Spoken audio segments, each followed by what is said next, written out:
राज्यातील शेतकऱ्यांसाठी आज दिवसभराच्या सकाळच्या ठळक व झटपट बातम्या. शेतकऱ्यांसाठी अतिशय महत्वपूर्ण अपडेट आलेले आहे, त्यामुळे व्हिडिओ शेवटपर्यंत बघा, कुठे स्किप करू नका. शेतकरी मित्रांनो, किसान सन्मान निधीचा 21वा हप्ता लवकरच जमा होणार आहे. शेतकऱ्यांनो, ई-केवायसी तुम्ही केलेली आहे का? कारण शेतकऱ्यांच्या खात्यामध्ये लवकरच प्रधानमंत्री किसान सन्मान निधी योजनेचा 21वा हप्ता जमा होणार आहे. मात्र अनेक लाभार्थ्यांच्या नोंदणीमध्ये ई-केवायसी अपूर्ण असणे, बँक खाते आधार क्रमांकाशी न जोडलेले असणे तसेच जमिनीच्या नोंदणीची पडताळणी प्रलंबित आहे. या लाभापासून वंचित राहू नये यासाठी शेतकऱ्यांनी आपली ई-केवायसी प्रक्रिया पूर्ण करणे आवश्यक असणार आहे. कापूस व्यापाऱ्यांकडून शेतकऱ्यांची लूट केली जाते, मापामध्ये पाप होते, मनमानी भाव, वजनामध्ये सुद्धा कपात, बाजार समितीचे होते दुर्लक्ष. 2 वेचणीमध्येच कापसाचा सुपडा साफ होतोय. यंदा लागवडीचा खर्च सुद्धा निघेना. लाल्या रोगाचा प्रादुर्भाव असून पराठ्या काढून हरभरा पेरणीची कामे सुरू. अतिवृष्टीमुळे शेतकऱ्यांचे 1,500 कोटींवरती नुकसान झालेले असून जलसंपदा 150 कोटींचा फटका बसलेला आहे. शेतजमीन, पिकांसह रस्ते, पूल गेले वाहून.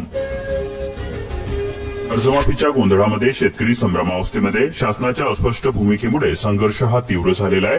सोसायट्यांची कर्जवसुली सुद्धा धोक्यामध्ये आलेली आहे. अतिवृष्टीमुळे शेतकरी झालाय उद्ध्वस्त. कर्जमाफीची वेळ येऊ नये यासाठी शेतकऱ्यांना योग्य दर देणे हे गरजेचे आहे. पावसाने घेतला खरीप हंगामातील पिकांचा बळी. चाफळ परिसरातील शेतकरी आर्थिक संकटामध्ये सापडले. शासनाकडून तातडीच्या मदतीची मागणी केली जाते. मोसंबी उत्पादक शेतकऱ्यांवरती पुन्हा संक्रांत. पावसाने झोडपले, आता बेभाव विक्रीने हवालदिल झाले. आटपाडी परिसरामध्ये ऊसाची विक्रमी लागवड झालेली असून सरासरीपेक्षा ऊसाचे क्षेत्र वाढणार आहे. पाण्याची मोठी उपलब्धी. अतिवृष्टीच्या अनुदानामध्ये दिरंगाई. शेतकरी संतप्त. महसूल अधिकारी गावामध्ये फिरकेना. शेतकरी आंदोलनाच्या पवित्र्यामध्ये. अखेर जेऊरमध्ये सौर ऊर्जा प्रकल्पाचे काम हे सुरू असून युवकांचा विरोध मावळला. नियमबाह्य काम केल्यास काम बंदचा इशारा देण्यात आला. शेतकऱ्यांना 50,000 रुपये नुकसान भरपाई द्या. माणगाव तालुक्यामध्ये शेतकरी संघटनेची मागणी. तहसीलवरती मोर्चा, रास्ता रोको आंदोलनाचाही देण्यात आला इशारा. सर्व्हर डाऊनमुळे लाडक्या बहिणींचे हेलपाटे होत आहे. हक्काचे पैसे काढण्यासाठी सुद्धा अडचणी निर्माण होत आहे. पोस्टामध्ये गर्दी दिसून येत आहे. अन्य कामावरती सुद्धा सर्व्हर डाऊनचा परिणाम. बदलत्या निसर्ग चक्रामुळे शेतकरी बागायतदार चिंतेमध्ये सापडले. अनियमित पाऊस, थंडी, उष्णतेचा करावा लागतोय सामना. भात शेतीसह फळबागांवरती प्रतिकूल परिणाम. अवकाळी पावसाने हापूस नगरीला दिला जबर धक्का. श्रीवर्धन तालुक्यामध्ये आंबा, भातासह नाचणी पिकांवरती संकट. नुकसान टाळण्यासाठी उपाययोजना करण्याच्या तज्ज्ञांच्या सूचना. अतिवृष्टीच्या पावसामुळे शेतकऱ्यांचे 1,500 कोटींवरती नुकसान झालेले आहे. जलसंपदा 150 कोटींचा फटका बसलेला असून शेतजमीन, पिकांसह तसेच रस्ते व पूल गेले वाहून.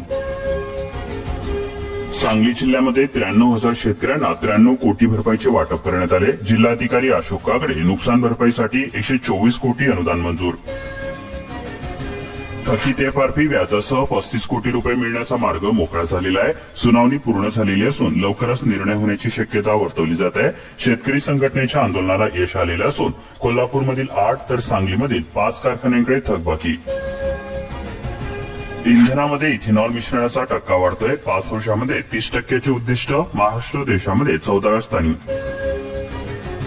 शेतकऱ्यांच्या जखमीवरती मीठ सोडणे हे बंद करा. मंत्री विखे यांच्या वक्तव्यावरती शेतकरी संघटना नेत्यांची टीका. लाल किल्ल्याजवळच घातपाती स्फोट. राजधानी दिल्ली हादरली. 8 जण ठार झालेले असून अनेक जण जखमी झालेले आहेत. मुंबईसह देशभर हाय अलर्ट जारी करण्यात आला.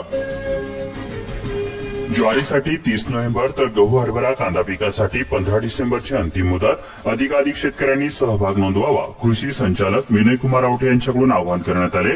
आज अखेर 8,379 शेतकऱ्यांचे विमा अर्ज प्राप्त झाले. देशामध्ये हळदीचे उत्पादन वाढण्याचा अंदाज व्यक्त केला जातोय. पावसाने 10% नुकसान झालेले असून 2 महिन्यामध्ये विक्रीस येणार नवी हळद. दरामध्ये तेजी येणार.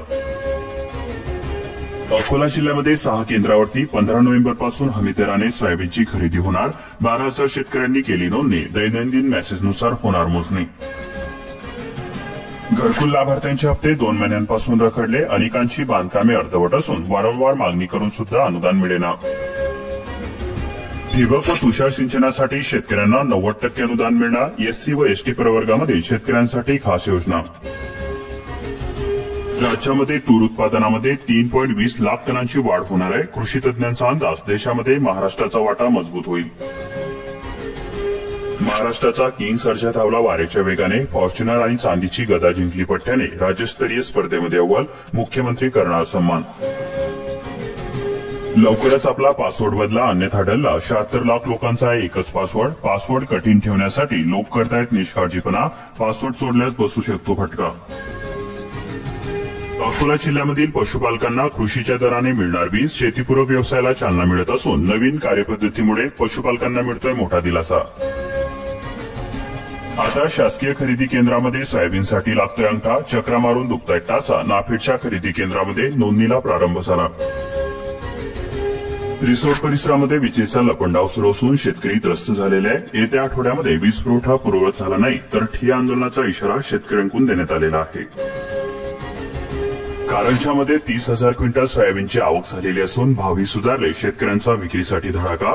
3 दिवसांमध्ये 75,000 क्विंटलची आवक झाली. वाशिम बाजार समितीसमोर वाहनांची रांग. मुख्य रस्त्यावरती वाहतूक विस्कळीत झाली. सोयाबीनला चांगला भाव मिळत असल्याने शेजारील जिल्ह्यातील शेतकऱ्यांचा वाशिमकडे ओढा.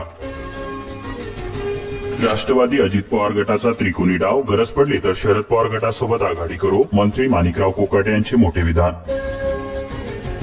11 क्विंटलच्या अटीमुळे शेतकऱ्यांचे निम्मे ट्रक परत गेले. शिंदखेडा सीसीआय कापूस खरेदी केंद्राचा शुभारंभ. रब्बी हंगामासाठी पीक विमा योजना लागू करण्यात आलेली आहे. सर्व पिकांसाठी जोखीम स्तरावरती 70% मदत जाहीर करण्यात आली. घरगुती कांदा बियाणे संपले असून आता विकतच्या बियाण्यांवरती भिस्त. 2 टप्पे वाया गेल्याने तिसऱ्या टप्प्यामध्ये कमी लागवड. उत्पादन घटणार. बीडमध्ये सीसीआयच्या सेंटरवर पहिल्याच दिवशी 281 क्विंटल कापूस खरेदी करण्यात आली. शेतकऱ्यांनी कापूस वाढवून आणावा सीसीआयची मागणी. डेअरीवरती दूध घालणाऱ्या पशुपालकांना 50% अनुदानावरती मिळणार मिल्चिंग मशीन. भारत पशुधन ऍप्लिकेशनवरती नोंदणी आवश्यक असणार. डिसेंबर अखेरपर्यंत जलजीवन मिशनचे काम पूर्ण करण्याचे आदेश. उपविभागीय अभियंत्यांकडून कंत्राटदारास नोटीस देण्यात आली. विलंब झाल्यास दंडात्मक कारवाईचा इशारा. 30 नोव्हेंबरची मुदत. डिजिटल जीवन प्रमाणपत्र काढले काय अन्यथा पेन्शन नाही मिळणार. सिंचन योजना प्रतिथेंब अधिक पीक घेता येणार. महाडीबीटीवरती करावा लागेल अर्ज. एकूण 90% अनुदान मिळणार. जालना जिल्ह्यामध्ये केवळ 12% क्षेत्रावरती रब्बीची पेरणी करण्यात आलेली आहे. पावसाचा परिणाम असून शेतकऱ्यांना शेतामध्ये वापसा होण्याची अजून सुद्धा प्रतीक्षा आहे. आंबा परिसरामध्ये हरभरा पिकामध्ये सोयाबीनचे अतिक्रमण झालेले असून दुबार पेरणीचे संकट कायम. शेतकऱ्यांनी घाई न करता रब्बीची पेरणी करावी. सोयाबीन खरेदीसाठी शेतकरी उत्पादक कंपन्यांची नोंदणी रखडली. शेतकऱ्यांच्या चिंतेमध्ये पडली भर. अनुभवी कंपन्यांना संधी न मिळाल्याने नाराजी. सध्या स्थितीमध्ये उडदाचे दर हे 6,000वरती गेलेले असून मूग 9,000च्या घरामध्ये. लातूर परिसरामध्ये सुद्धा सोयाबीन काढणीनंतर महिना उलटला. रब्बी पेरण्यांना वेग येईना. नगदी पीक हरभरा धोक्यामध्ये सापडला. कमी पाणी कमी खत उत्पादन खर्चामधून एकरी 60 टन ऊस व्हावा. केंद्रीय मंत्री नितीन गडकरी म्हणाले. हिमायतनगर परिसरामध्ये अतिवृष्टीवर रब्बी हंगामातील अनुदानाची प्रतीक्षा कायम असून 10,000 रुपये हेक्टरी रब्बी हंगामासाठी केले होते मंजूर. लोहा येथे निधीअभावी घरकुल योजना अडगडीला. लाभार्थी मारतात चक्रा. निधीच नाही तर घरकुल योजना काढली कशाला. नागरिकांचा संताप व्यक्त. कागदी आदेशावरती आता नाही भागणार. 7 दिवसामध्ये शेतरस्ता मिळणार. तहसील कार्यालयाचे खेटे मारण्याची आता गरज भासणार नाही. प्रकरण तातडीने निकाली काढणार. निवड परिसरामध्ये ई केवायसीच्या रांगा काही केल्या संपेना. तसेच 11,588 शेतकऱ्यांचे 9.84 कोटी रुपयाचे अनुदान सुद्धा प्रलंबित आहे. शेतकऱ्यांचा बळी घेणाऱ्या वाघासह 24 तासामध्ये 5 वाघ जेरबंद केले. चिमूर व सावलीमध्ये दहशत माजवणाऱ्या वाघाचा बंदोबस्त करण्यात आला. डोमा बीट परिसरामध्ये वाघ बेशुद्ध करीत जेरबंद.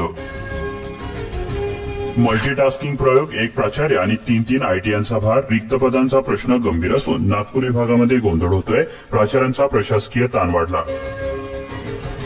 व्यवस्था शेतकऱ्यांना आंदोलन करण्यास भाग पाडते. हायकोर्टाचे ताशेरे. कापूस खरेदी प्रक्रियेवरती नाराजी व्यक्त केली. कामगार नोंदणी नूतनीकरणाच्या नावाखाली नागरिकांची लुबाडणूक होते. संघटनांकडून निषेध व्यक्त केला जातोय. आदिवासी शेतकऱ्यांची विभागीय आयुक्त कार्यालयावरती धरणे. हमी भावाने 11 नोव्हेंबरपासून मक्याची शासन खरेदी. डीएसओची लेखी ग्वाही. सापूर परिसरातील धानावरती मावा तसेच करपाचा प्रादुर्भाव. शेतकरी हतबल झालेले असून उत्पादनामध्ये होणार मोठी घट. 15 नोव्हेंबर पासून हमीभावाने सोयाबीन खरेदीला होणार सुरुवात. 5,328 रुपये प्रति क्विंटल दराने होणार खरेदी. शेतकऱ्यांची ऑनलाईन नोंदणी सुरू झालेली आहे. कृषी संजीवनीचा दुसरा टप्पा जाहीर करण्यात आलेला आहे. योजनांची रेलचेल सुरू झालेली असून गरजूंना आता मिळणार संधी. शेतकऱ्यांच्या मदतीला महाविस्तार एआय ऍप्लिकेशन.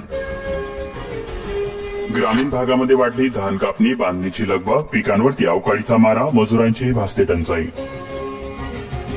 गोंदिया जिल्ह्यामध्ये गारपिटीग्रस्त शेतकऱ्यांना नुकसान भरपाईची प्रतीक्षा. केवळ 350 शेतकऱ्यांच्या खात्यावरती पैसे झाले जमा. 5 एकरामधील ऊसाचे पीक जळालेले असून उच्च दाबाच्या विद्युत वाहिनीमुळे लागली होती आग. उजरखेडी शिवारातील घडली घटना. अतिवृष्टीच्या मदतीमध्ये भिडी, अंदोरी, आंजी मंडळाचा समावेश करण्यात आला. शेतकऱ्यांना तब्बल 151 कोटी रुपयाची मदत जाहीर करण्यात आली. हे आता आभाळ सुद्धा फाटले हो, आम्ही ठिगळ कुठे कुठे लावणार. हाती आलेले मुठभर सोयाबीन मातीमोल भावामध्ये विकले जाते. त्या सोयाबीनला चक्क 7,500 रुपयांचा दर मिळतोय. कारंजा वाशिमकडे शेतकऱ्यांची धाव. वणी तालुक्यामध्ये रानडुकरांचा धुमाकूळ घातलेला असून शेतकरी झाले हतबल. कळप भरदिवसा पिकामध्ये. पनुंबरे वारुण येथे बैलजोडीने धुळवाफीवरती शाळू पेरणी करण्यात आली. सर्जाराजाच्या आवाजाची आरोळी घुमू लागली. पारंपरिक शेतीकडे कल वाढला. त्याला 3,751 रुपयांचा दर जाहीर करा, अन्यथा सातारा जिल्ह्यातील तोडी बेमुदत बंद करणार. स्वाभिमानी संघटनेचा कारखान्यांना देण्यात आला इशारा. के कोळपणीला आली तरी सुद्धा पेरणीच्या अनुदानाचा पत्ता नाही. मंगलवेढ्यातील एकूण 60,000 शेतकरी हेक्टरी 10,000 रुपये मदतीच्या प्रतीक्षेमध्ये आहेत. अशाच प्रकारच्या महत्वपूर्ण बातम्यांसाठी आताच आपल्या चॅनलला सबस्क्राईब करून बेल आयकॉनला ऑल वरती सेट करा आणि हा व्हिडिओ जास्तीत जास्त शेअर करा.